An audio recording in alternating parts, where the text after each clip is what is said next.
Hello friends, हमारे YouTube channel university academy में आपका बहुत बहुत स्वागत है। क्लाउड कंप्यूटिंग सब्जेक्ट के इस लेक्चर सीरीज में आज जिस टॉपिक की हम बात करेंगे वो है इंफ्रास्ट्रक्चर एज अ सर्विस।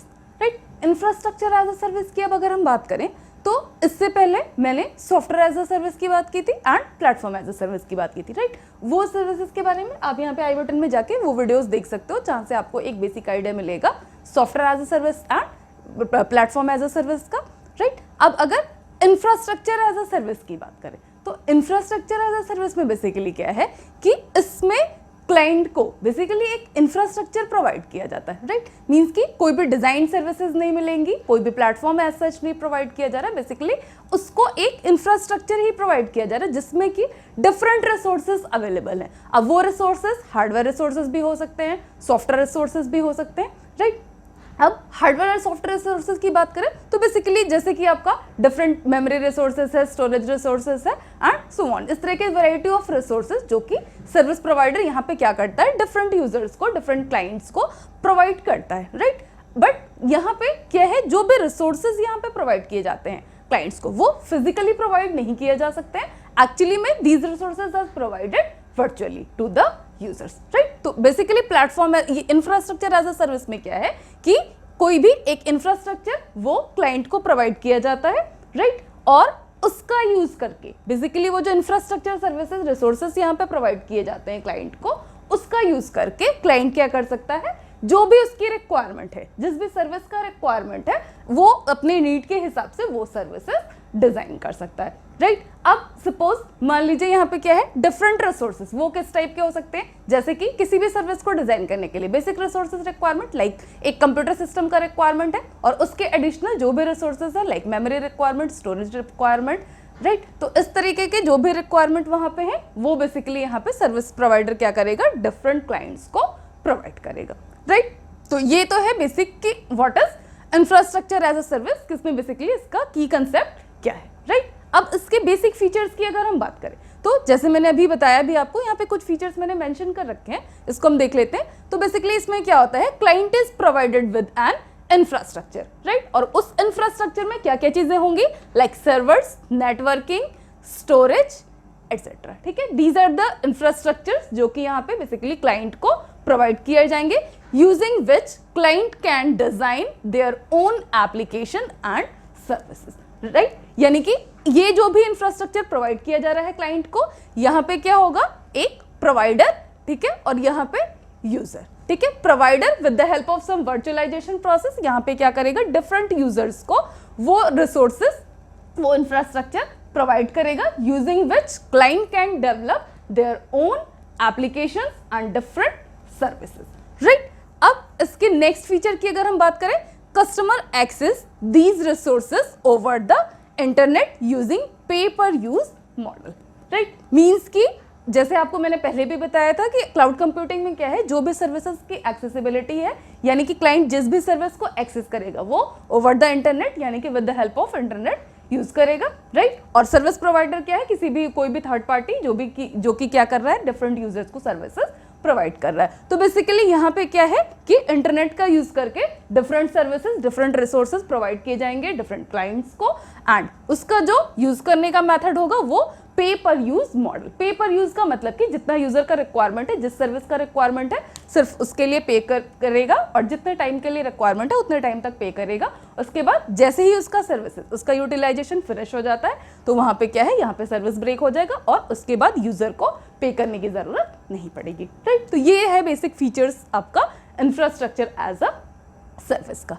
अब इसके अगर हम एग्जाम्पल की बात करते हैं तो सिंपली एक इसका आपका बहुत ही नोन सा एग्जाम्पल आपने सुना होगा, AWS which is Amazon Web Services। Right, तो बेसिकली AWS क्या करता है, it provides their clients N infrastructure जिसमें कि डिफरेंट रिसोर्सेज उसको क्लाइंट को ये क्या करता है, प्रोवाइड करता है। मींस कि एक इंफ्रास्ट्रक्चर देन प्लेटफॉर्म, सारी चीजें इसमें, ठीक है, वो प्रोवाइड की जा सकती है, किया जाता है बेसिकली यहाँ पे AWS के थ्रू, जिसको यूज करके डिफरेंट यूजर्स क्या कर सकते हैं, डिफरेंट सर्विसेज को डिजाइन कर सकते हैं। राइट, इसमें बेसिकली उसका जो भी रिक्वायरमेंट है, मींस क्लाइंट का जिसका भी रिक्वायरमेंट है, जिस भी सर्विस का रिक्वायरमेंट है, वो यहाँ पे इसकी हेल्प से डिजाइन कर सकता है। राइट, अब इसके अगर हम बेसिक फंडामेंटल आर्किटेक्चर की बात करें कि बेसिकली ये जो सर्विसेज है means infrastructure as a service, तो किस सीक्वेंस में क्लाइंट को सर्विसेज प्रोवाइड की जाती हैं, तो वो यहाँ पे एक मैंने आर्किटेक्चर मेंशन किया हुआ है, ये आपको यहाँ पे दिख रहा होगा। तो बेसिकली इसमें डिफरेंट एंटिटीज इन्वॉल्व है, लाइक यहाँ पे different resources available, right, then virtual machines, then storage, compute power, load balancer and end users, right? These are the variety of entities which are involved in this process. अब इसको अगर हम देखते हैं कि ये क्या सीक्वेंसिंग है, कैसे काम करता है, तो बेसिकली यहाँ पे क्या है, ओनर। ओनर का मतलब कि जो भी क्लाउड सर्विस प्रोवाइडर है वो यहाँ पे इसको मेंशन किया है मैंने एज अ ओनर, ठीक है। उसके पास डिफरेंट रिसोर्सेज यहाँ पे अवेलेबल है इन फॉर्म ऑफ हार्डवेयर और सॉफ्टवेयर, किसी भी फॉर्म में यहाँ पे रिसोर्सेज ओनर के पास अवेलेबल होते हैं, राइट। अब यहाँ पे अगर ये रिसोर्सेज यूजर को प्रोवाइड करने हैं, ठीक है, तो यहाँ पे क्या है, एक मैंने आपको कंसेप्ट जो बताया था वर्चुअलाइजेशन का, वर्चुअलाइजेशन की हेल्प से ये रिसोर्सेज बेसिकली यहाँ पे क्लाइंट को वर्चुअली प्रोवाइड किए जा सकते हैं, राइट। तो यहाँ पे एक यूज आएगा बेसिकली वर्चुअल मशीन का, कि जो भी वर्चुअलाइजेशन प्रोसेस होता है वो यहाँ पे with the help of this virtual machine means की होगा क्या, with the help of hypervisor. Actually क्या होता है, ये वर्चुअल मशीन जो क्रिएट करते हैं वो with the help of some hypervisor, वो वर्चुअल मशीन्स क्रिएट की जाएंगी, उसको यहाँ पे यूज करते हैं। देन वर्चुअल मशीन का यूज करके जो भी रिसोर्सेज है उसको in form of some storage यहाँ पे कन्वर्ट किया जाएगा, दैट मीन्स कि virtual machine is uploaded to storage, इसको बेसिकली इस स्टोरेज में यहाँ पे इसको अपलोड करते हैं, राइट। देन नेक्स्ट इसके बाद है virtual machine deployment. Virtual machine deployment का मतलब ये है कि आफ्टर डिप्लॉयमेंट यहाँ पे एंड यूजर क्या कर सकता है, इसी वर्चुअल मशीन का हेल्प करके, इसकी हेल्प से मींस इसका यूज करके डिफरेंट यहाँ पे रिसोर्सेज, डिफरेंट सर्विसेज को उसके लिए रिक्वेस्ट कर सकता है, ठीक है। और यहाँ से इसी मशीन का, वर्चुअल मशीन का ये हेल्प करके डिफरेंट सर्विसेज यहाँ पे एंड यूजर को प्रोवाइड की जा सकती हैं, राइट। तो अब यहाँ पे हो गया virtual machine deployment. Then compute power. Compute power में बेसिकली क्या करेंगे, जो भी यहाँ पे यूजर को सर्विसेज प्रोवाइड करनी है उसका क्या मेमोरी रिक्वायरमेंट है, ठीक है, और क्या क्या सर्विसेज यहाँ पे एक्चुअली में प्रोवाइड करनी है, क्या उसका मीन्स की बेसिकली सिक्योरिटी और जो भी मैकेनिज्म्स है उसके लिए कितना स्टोरेज एरिया रिक्वायर्ड है, ठीक है, किस फॉर्म में प्रोसेसिंग होगा, ये सारी की सारी चीज़ें, ठीक है, एक इंफ्रास्ट्रक्चर फैसिलिटी यहाँ पे बेसिकली डिफाइंड होगा, ठीक है। इसको देन प्रोसेस करेंगे। After that one load balancer will be used, right. Load balancer का काम क्या है, यहाँ पे जो भी सर्विसेज प्रोवाइड की जा रही उसको एक फॉर्म में बैलेंस करने का काम, यानी कि सीक्वेंसिंग एंड मैकेनिज्म उसको चेक करेगा यहाँ पे with the help of this load balancer ये परफॉर्म होगा, right. And after that these services और दीज रिसोर्सेज, ठीक है, these are provided to the end users, right. यानी कि with the help of all these steps means all these resources जो भी यहाँ पे यूज हो रहे हैं, जो भी स्टेप्स यहाँ पे प्रोसेस हो रहे हैं, उसके बाद क्या होगा, बेसिकली यहाँ पे क्लाइंट को वो सर्विस, वो रिसोर्सेज प्रोवाइड कर दिए जाएंगे, राइट। अब क्लाइंट क्या कर सकता है, यहाँ पे जितने भी suppose n number of resources इसने रिसीव किए हैं, तो उसको उसका जो खुद का सिस्टम है प्लस जो रिसोर्सेज यहाँ से इसने रिसीव किए हैं, जिसका एक्सेस यहाँ पे इसको मिला है, वो क्या कर सकता है, दोनों सर्विसेज को मिक्स करके एक साथ यूटिलाइज करके किसी भी पर्टिकुलर सर्विस को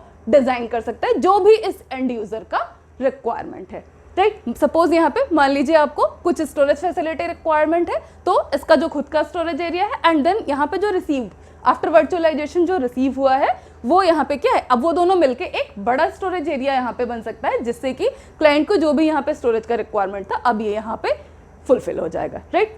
तो इसी तरीके से अब जो भी उसका है डिजाइनिंग ऑफ सर्विसेज, राइट, तो वो क्या कर सकता है, बेसिकली यहाँ पे एक इंफ्रास्ट्रक्चर अब उसको मिल गया है जिसमें कि ढेर सारे रिसोर्सेज अवेलेबल हैं, उन रिसोर्सेज को वो यूज करेगा वन बाय वन और अकॉर्डिंग टू नीड वो सर्विसेज को डिजाइन करेगा, राइट। अब अगर इसी तरीके से इसके एडवांटेज की बात करते हैं कि मीन्स ये जो इंफ्रास्ट्रक्चर एज अ सर्विस है इसके वेरियस एडवांटेज क्या हो सकते हैं, तो एडवांटेज जैसे कि आपको इसमें दिख रहा है कि यूजर फ्री है किसी भी टाइप के रिसोर्स को एक्सेस करने के लिए, ठीक है, इसमें कोई किसी भी चीज के लिए यहाँ पे यूजर बाउंड नहीं है कि जो प्लेटफॉर्म प्रोवाइड किया गया है या जो सर्विस प्रोवाइड की गई है उसी फॉर्म में, उसी सीक्वेंस में, उसी तरीके से उसको सर्विसेज को यूज करना है, नहीं। यहाँ पे एक्चुअली क्या है, बेसिकली उसको एक इंफ्रास्ट्रक्चर फैसिलिटी दे दी गई है, यानी कि जो भी यूजर का नीड है जैसे चाहे यूजर अपने नीड के हिसाब से यहाँ पे सर्विसेज डिजाइन करने के लिए फ्री है, ठीक है। तो ये बेसिक एडवांटेज है आपका इंफ्रास्ट्रक्चर एज अ सर्विस